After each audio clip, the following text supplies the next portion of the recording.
Hello my friends, Paul here at the RoJoBe Music Workshop, and I've got another student's ukulele for the same thing again, string action setup. So once again at the nut, the strings are just far too high, and at the 12th fret, which in this case is the very last fret, the strings are also too high there. Okay, so the last one was a tenor. This is a soprano, but again belonging to another one of my students. So it's exactly the same job as the one I did before, lowering the action at the nut and at the saddle. The only thing I'm looking at right now is the saddle that's in here. It looks as though it fits okay, but it's very thin. I mean, I've got a spare one here, and I'm not sure how well you can see that, but it does look as though it's quite a bit thinner than the spare one I've got here, which means I've got to make sure I do this one right, because I don't think I have another one that thin without making one, and I'm certainly not going to go to the trouble of making a new saddle. Especially as I'll probably need to make it out of bone. I'm not going to do that on this one. So I am going to lower the saddle, just be extra careful to make sure I don't go too mad with it. Okay, so let's just get the camera set up in a way that you can see what I'm doing. Okay, bear with me. Okay. So once again, I've got the same tools as before. I've got my taper gauge and a ruler. I've got my sharp point pencil, the nut files, and I've got this spare saddle, but I'm pretty sure it's not going to fit, so I probably won't be using it. I've also got a pair of, these are actually my fret pullers, which are just a normal pair of end pinchers, which I've modified into fret pullers, but they're also good for pulling out the saddle. String winder, yep, there's the string winder, and my tuner. That's pretty much all I'm going to need for this job. So, once again, before I start any work, I'm just going to check this ukulele over. It's a very cheap one, so it's not high quality, although having said that, the bridge is quite a good one.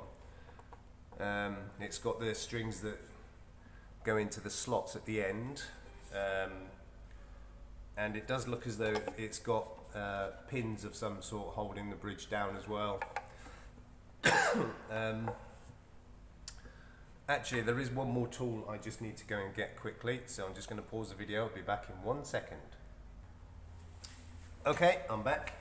So this is another tool that I bought recently for my lutherie work. Actually, there's two of them, and what they are is basically a mirror on a stick, and it also has LED lights in there, so that I can use this to look inside instruments to check for any problems. It's also telescopic, certainly not really going to need that, but you know, you can adjust it in all different angles, so pretty useful bit of kit for this kind of work. Yes, it will fit in the hole. I've got two of them, as I said. The other one is a round one. That definitely won't fit in that sound hole, so that's not going to be used on this job. Didn't necessarily need a second one, but doesn't hurt to have a backup, I suppose. So I am actually going to take a look inside the ukulele first, just to see what's going on with these what looks like pins going through there. Not quite sure if they actually are pins or they're just for show. Okay, so yeah, it's pretty pretty tight to get in there. There we go. Okay, so yeah, there's a couple of little screws that go through there, which I suppose is necessary with you know, sort of the cheaper ones, just to make sure that it does hold the bridge in place. The bridge plate on the inside of the bridge, on the inside of the body, looks to be in pretty good order. Braces on the inside look okay. Let's just check the other end. Yeah, easier said than done. Tiny little things, these sopranos. And the braces at that end. Well, there's only one. Seems pretty good. Okay. Alright, so it all looks fairly good internally. I might take another look once I've got the strings out of the way. But I may not need to actually. It all looks pretty sound in there. Okay, so I'm going to check measurements before I make a start. So at the first fret, let's see what we've got.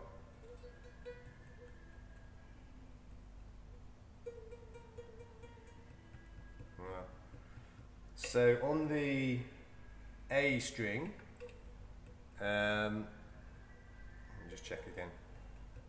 It's about 1 millimeter high. On the G string,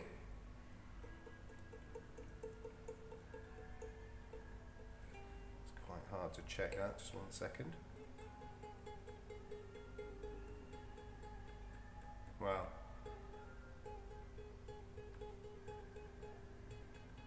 That's over 2 millimeters. That's a heck of a lot. So all of those strings are really high on the nut.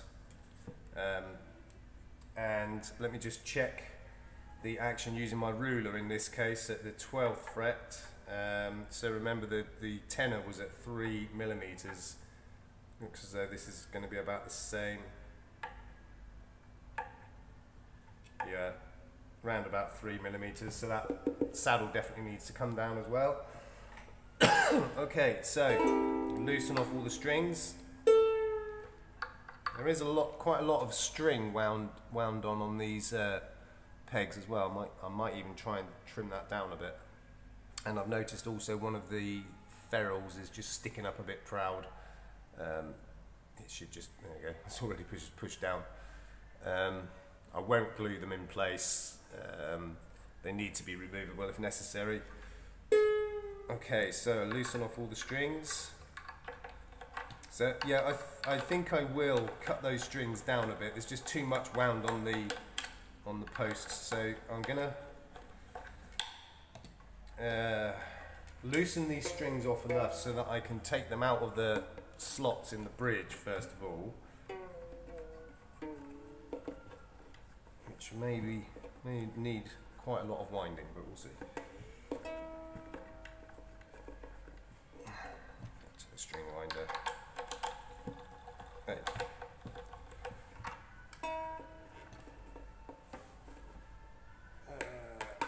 Okay, that's the first one out. Right, it's going to be much of the same. I'm just going to loosen the strings and take them out of the bridge slots at the end, so I won't film all that, so I'll bring you back in 1 second. Okay, so I've got all the strings unwound and just taken out of the bridge. I'm going to leave them on the headstock at the moment, so that I don't lose them and so that I know which ones are which. But as I said, I will cut the length of them down a little bit. It's just a bit too much on those string posts. Now I've got the strings off, I can check the saddle, which actually fits really nicely, nice and tight in there, which is good. But obviously, as I said, I'm going to need to cut it down a bit. So I'll just pull it out carefully.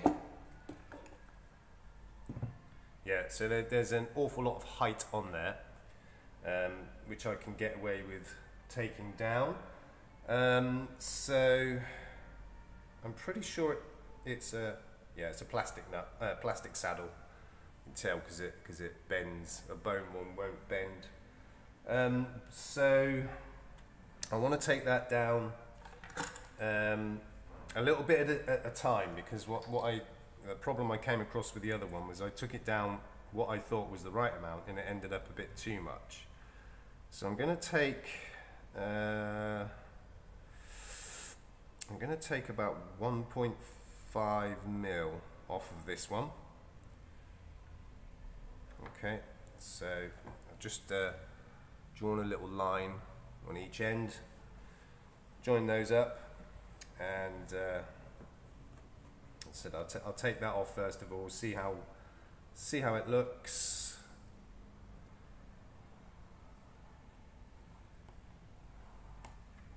So I am doing this one the other way around to how I did the last one. The one I did before, I adjusted the nut slots first and then did the saddle. But I'm just doing this the other way around for no particular reason. Doesn't really matter too much. Okay, so I've got my line marked across there. What I'm going to take off is about 1.5 mil. I'll just double check that again before I go to cutting it. 1.5, 1.5, yeah, it's about 1.5 mil. So I'm gonna just for speed's sake, I'm going to take that down on my bench grinder, which again I'm not going to film. All I'm doing is just switching on the bench grinder and just grinding up to that line. That's pretty much all there is to it. The only problem with doing the plastic saddles that way is that obviously from the heat that builds up from the friction, it tends to melt them and they get a bit messy, but it's easy enough to clean up. So once again, I'll bring you back in 1 second. Okay, so I've cut the height of the saddle down a bit, and I've just cleaned up the bottom edge with a file and a bit of sandpaper. Just got to do the corner a bit more. Corners. Okay, so it may not be enough, but I'd rather do it, like I said, a bit at a time. So I'm going to I'm not going to put it back in and try it because I want to do yes I am sorry just thinking aloud. Okay, so I'm going to put the saddle back in and restring it and see how we're looking for height. Let's see, it does look as though it's slightly uneven, but that's fine.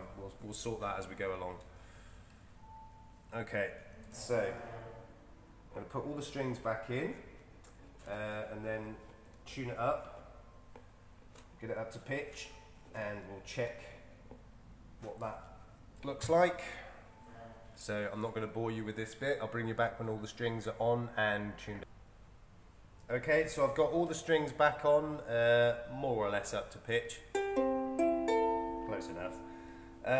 So I did say that I noticed that I cut the saddle slightly askew, so it's slightly higher on the bass side than it is on the treble side. So I'll just measure across the frets again.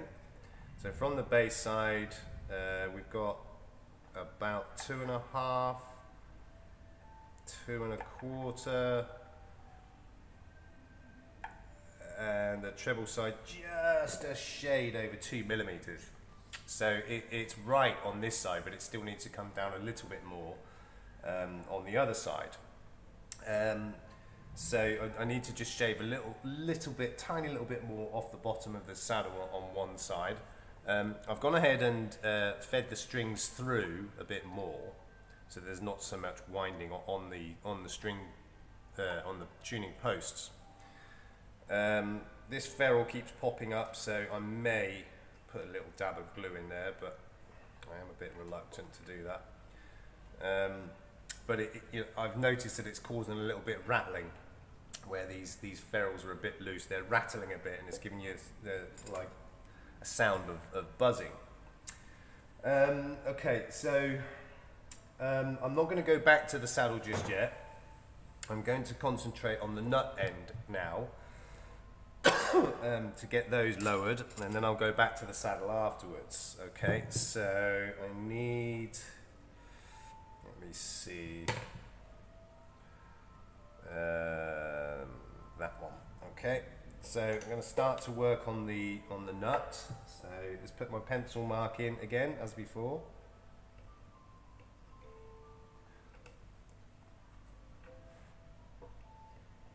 Okay, so once again I'm filing on an angle that way and following the line of the string as well, to try and prevent any kind of binding on the string through the nut slot.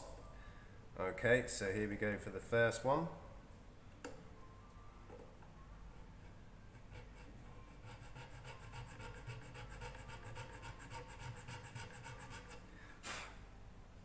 Okay, so that pencil line has just disappeared, so I'll just take a little bit more off. And I'll try that.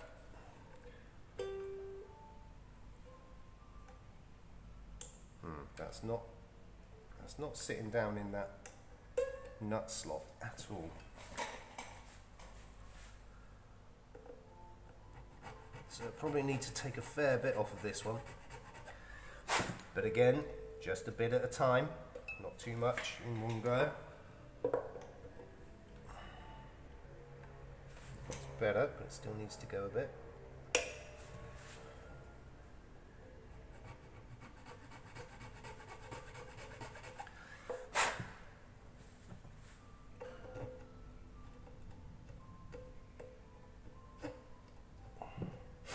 It does look as though that string is binding a little bit in that slot. Oh no, it's fine. It's fine. Right, how's that? Considerably better. Considerably better. I think I'll leave that there for now, because as I said, I am going to be taking a little bit more off the saddle as well, and that might affect it a bit. So I'm going to leave that where it is for now. It's much better than it was, and I may or may not need to take off a bit more. We'll see.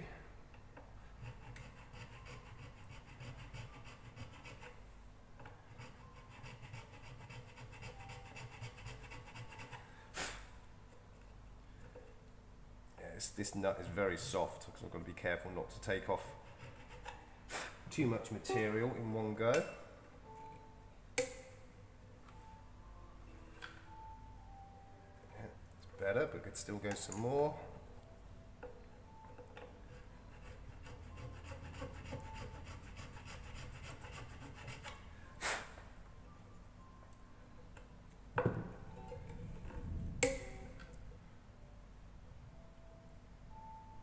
I think one more should get that.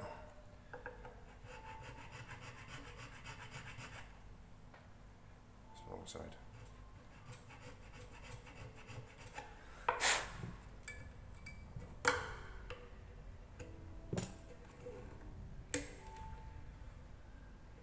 Yeah, that's good. Okay, move on to the next one. Pencil mark. Although it's quite a cheap instrument, and obviously the very soft plastic nut, it's quite a good one. It's in pretty good shape. It's got sharp edges, but I'm not going to worry too much about that. For a very cheap instrument, I'm not going to spend too much time on it. I just want it to be much more playable for the student. Okay, a bit more off of that.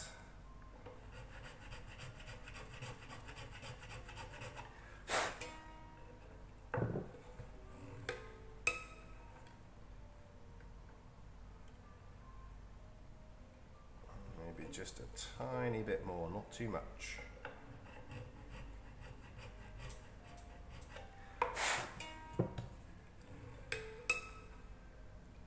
That's good. Okay, last one.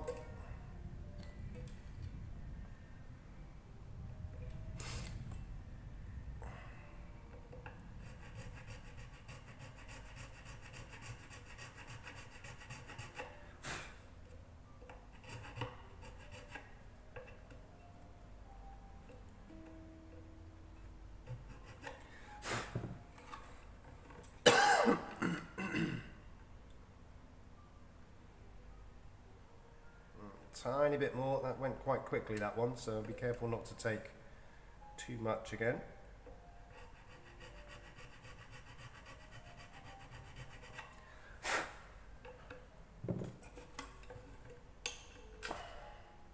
Okay, that's good. Right, they're good. That didn't take very long at all.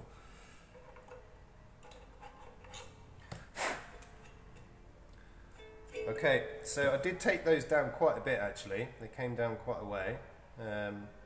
Already 1,000 million billion trillion times better. So I'll just check the action at the 12th fret again before I...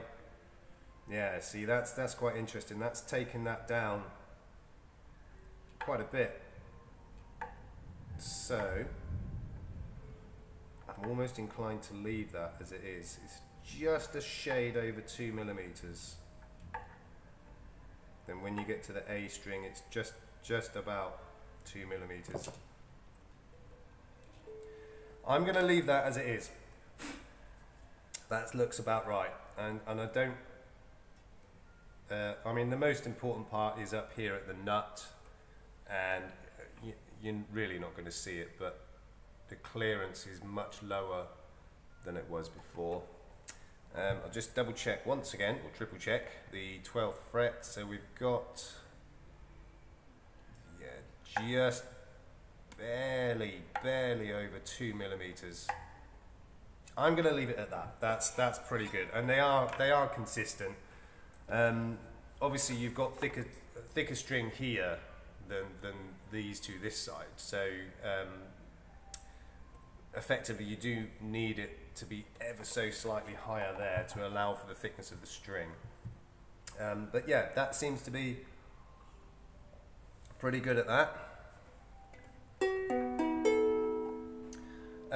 Okay, so what to do about these ferrules, because they are a little bit loose. Okay, I do need to fix them. So I am going to just use a little bit of super glue and just drop it into the side of the ferrule and let it wick in by itself. Now I've got to be careful with this because obviously this super glue is very runny, and you can easily make a mess if you're not careful. So it just literally needs even less than a drop. So here we go.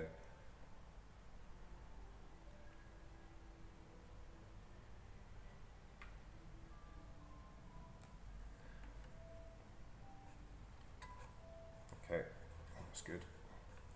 That worked quite well. Very well. Just making sure I clean up any excess super glue, because it can make a bit of a mess on the finish.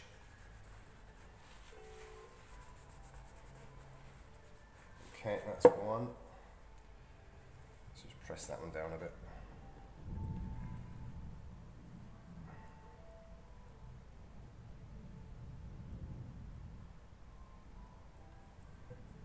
Literally all you need, just the tiniest drop is all you need for this. Because really, as I said, you don't really want to glue these. You want them to be a tight fit, but obviously they weren't a tight fit from factory. So I'm just putting a dab of glue in them to stop them from moving around and vibrating and giving, you know, buzzing noises. But not so much glue that they're impossible to remove if required.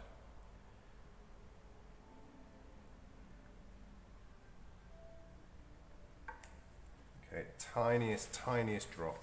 That's really all you need, because this super glue is super runny. So if you're not careful, you know, you will get it everywhere. Oh, a little bit too much there. Okay, now that looks absolutely fine. Okay, so you can't see any residue of any glue there because I just used the tiniest amount. Enough to hold them in place, but not enough to make a mess. So one final job before I finish up is just to check the back part of the tuners where you've got screws going through. Just make sure they're snugged up.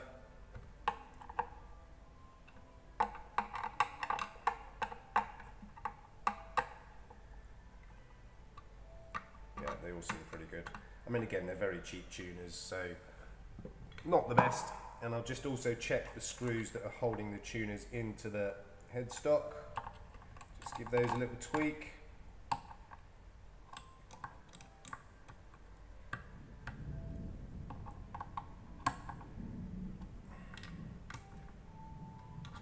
Yeah, that's slightly loose, but anything you've got loose on any kind of instrument like this, I'm just going to check the strap button as well. Anything that's loose is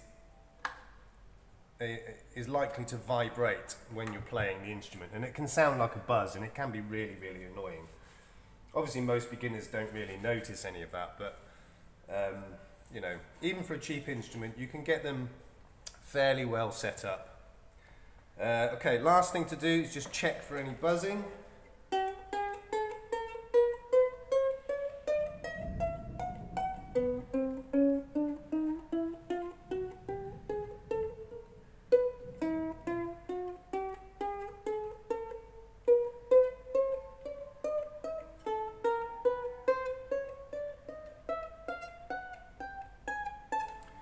Okay, so that's set up just about as good as it's ever going to be now, and a lot better than it was. Okay, so I'm running out of time, so I'm going to end this video here. I want to thank you all for watching. Please like, subscribe, and hit the notification bell, and we will see you all soon. Peace out.